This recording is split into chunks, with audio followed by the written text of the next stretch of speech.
No dia 30 de abril, nós estávamos reunidos e tinha uma preocupação muito grande por conta do volume de chuva, né? Ela estava uma chuva torrencial, ela não cessava nem um minuto e estávamos uma preocupação constante do que iria acontecer. Foi mobilizada as equipes de conservação e manutenção da rodovia para fazer, naquele momento, início da manhã, a desobstrução e a limpeza das sarjetas, para evitar que a água acumulasse na pista e pudesse ocasionar um acidente.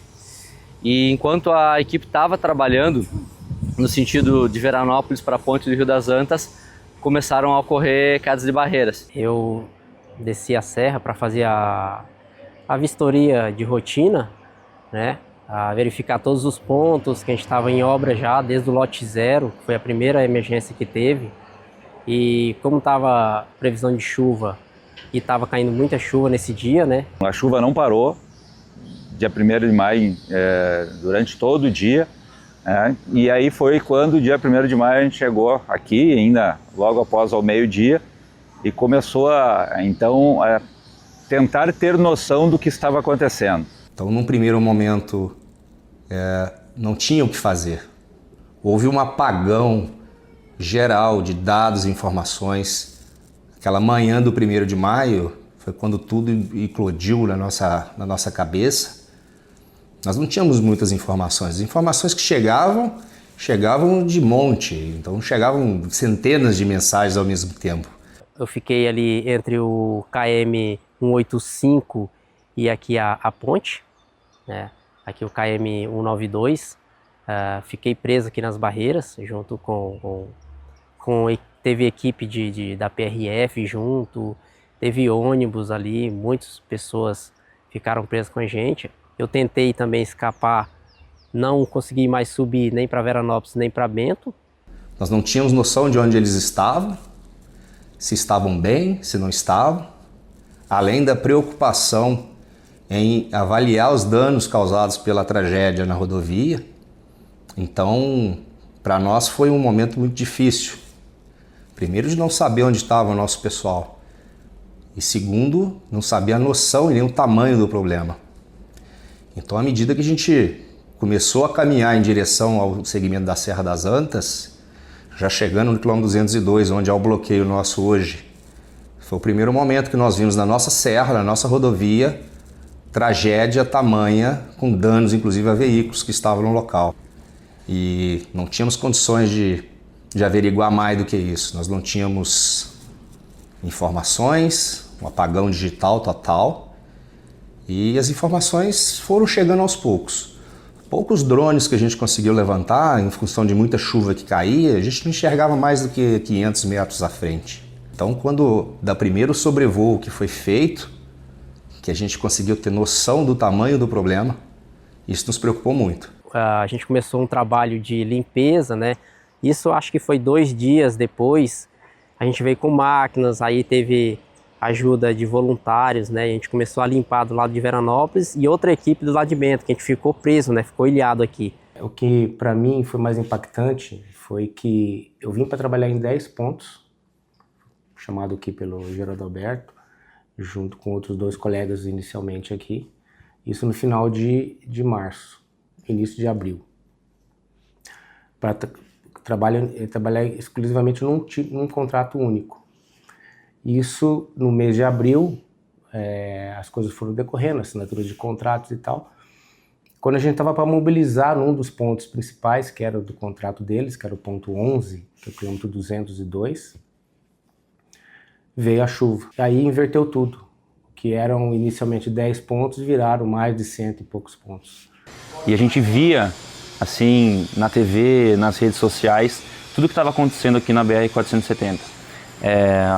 Os morros caindo, a rodovia, tu olhava para aquilo e tu dizia, não, essa rodovia aí não vai liberar em menos de 2, 3, 5 anos. Era muita coisa que tinha. Nós fomos acionados, a minha colega Elisiane e eu, para nós estarmos para cá, colaborando com os colegas aqui devido à situação do evento que aconteceu. Quando a gente chegou aqui na Serra das Antas, o ponto mais exato no quilômetro 185, no Belvedere, a gente se deparou com a instalação do grupo de apoio dos socorristas. Eles estavam com ambulâncias aqui no Belvedere, médicos, enfim, tinha todo um aparato de profissionais da área da saúde que que estavam recebendo as pessoas feridas, enfim, que estavam ilhadas e isoladas no decorrer da serra.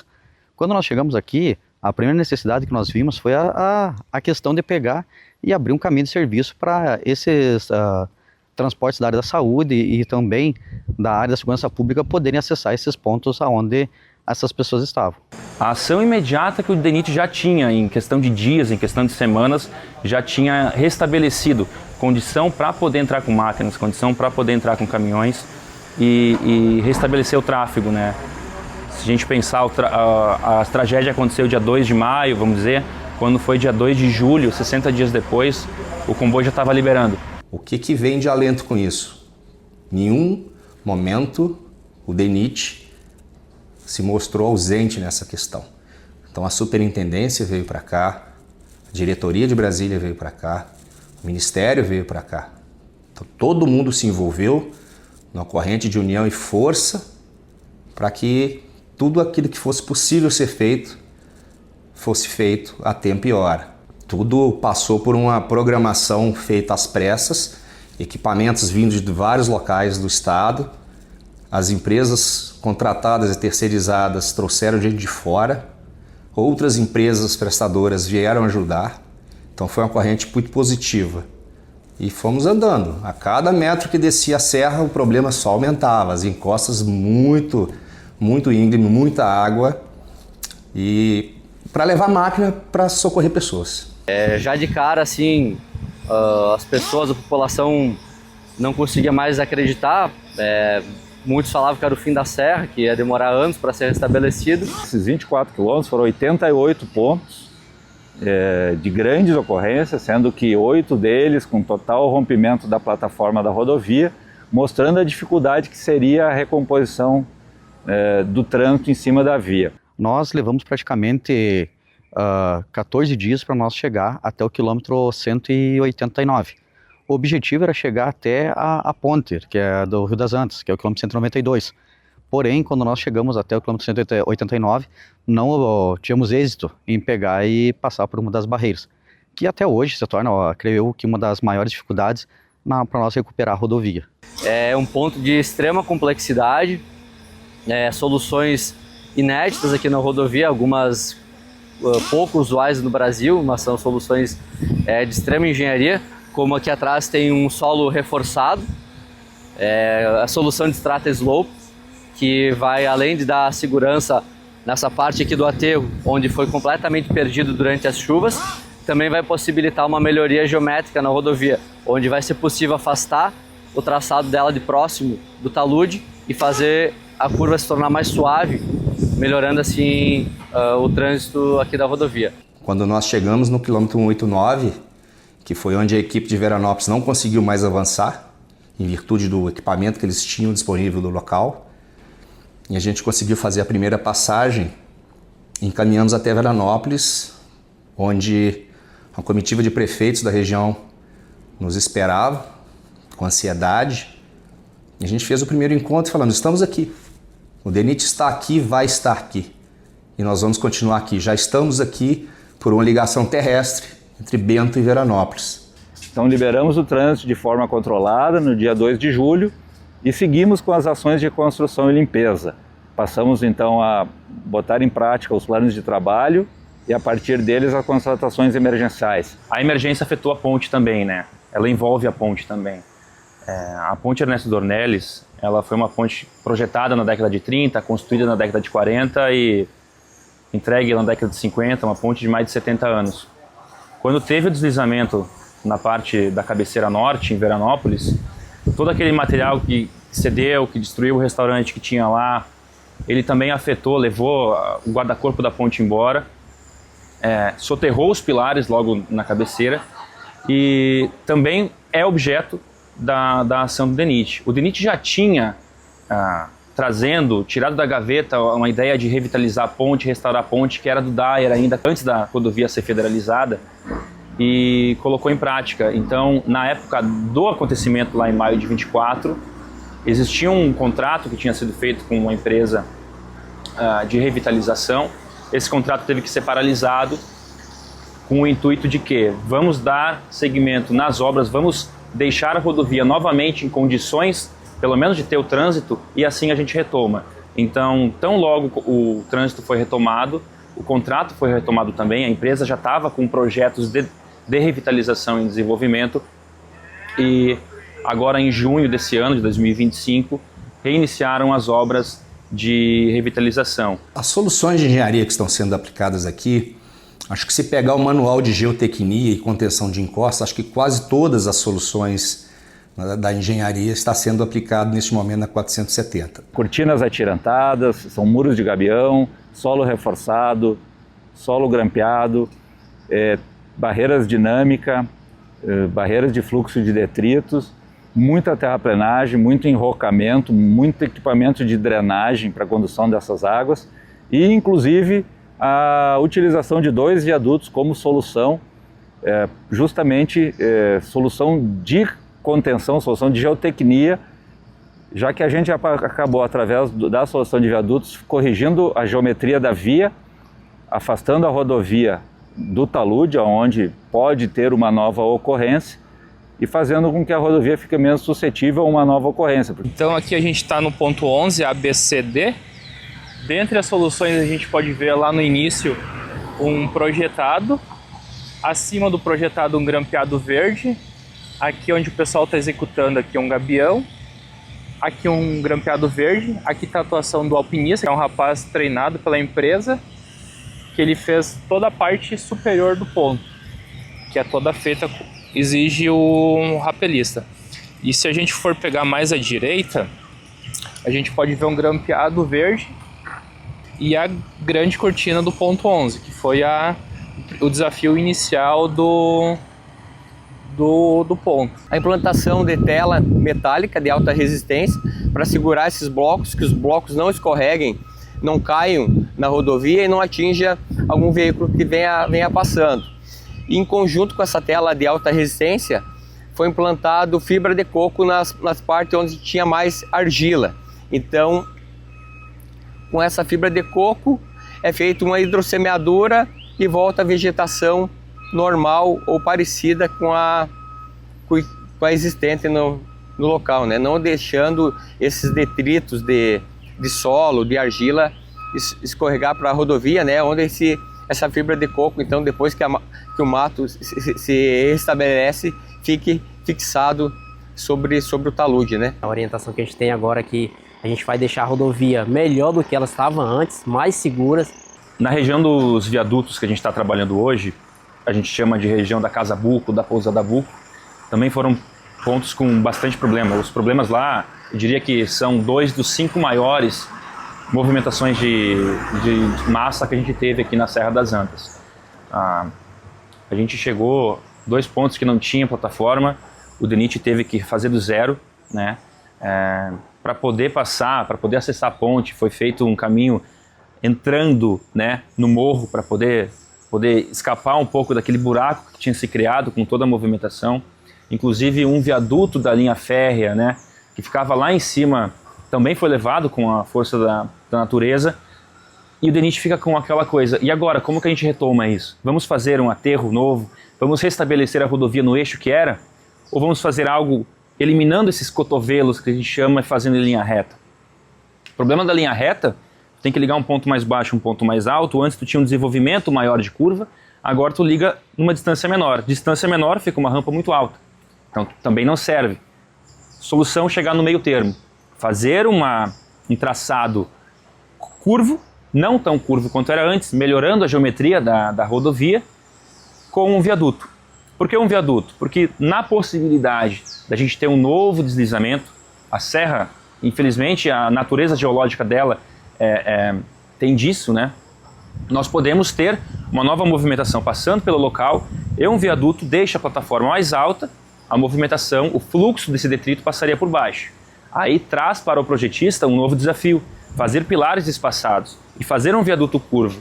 O concreto, vigas de concreto, curvas muito espaçadas, são pesadas, traz bastante problema. Então a solução foi fazer um viaduto metálico, vigas metálicas. Elas estão sendo instaladas no momento, agora no final do mês de outubro, e elas permitem toda essa dinâmica de menos peso, mais maleabilidade, mais durabilidade, né? Um material que, em primeira vista, ele parece ser um material não tão bonito visualmente, né? Mas é um aço todo preparado, um aço patinável.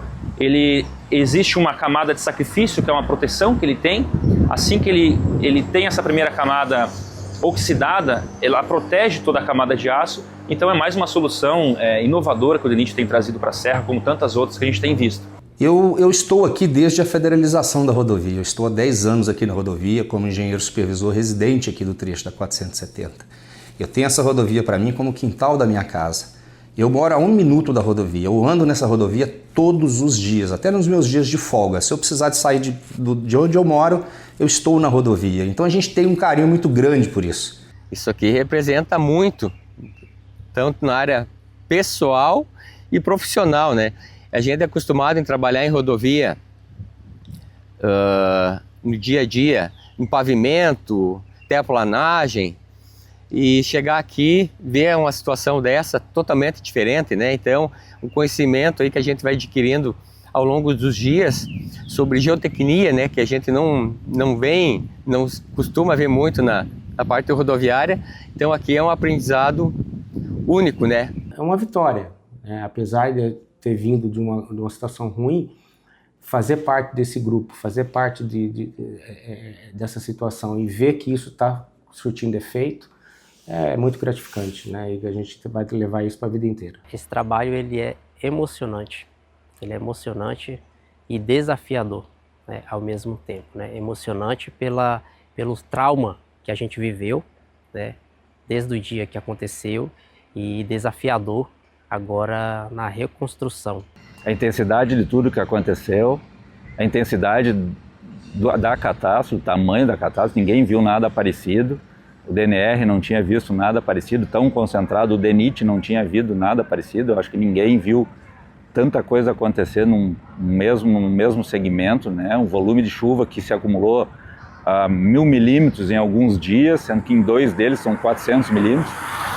Isso tudo na condição de topografia da região, né? Trouxe tudo abaixo, né? Foram vários deslizamentos.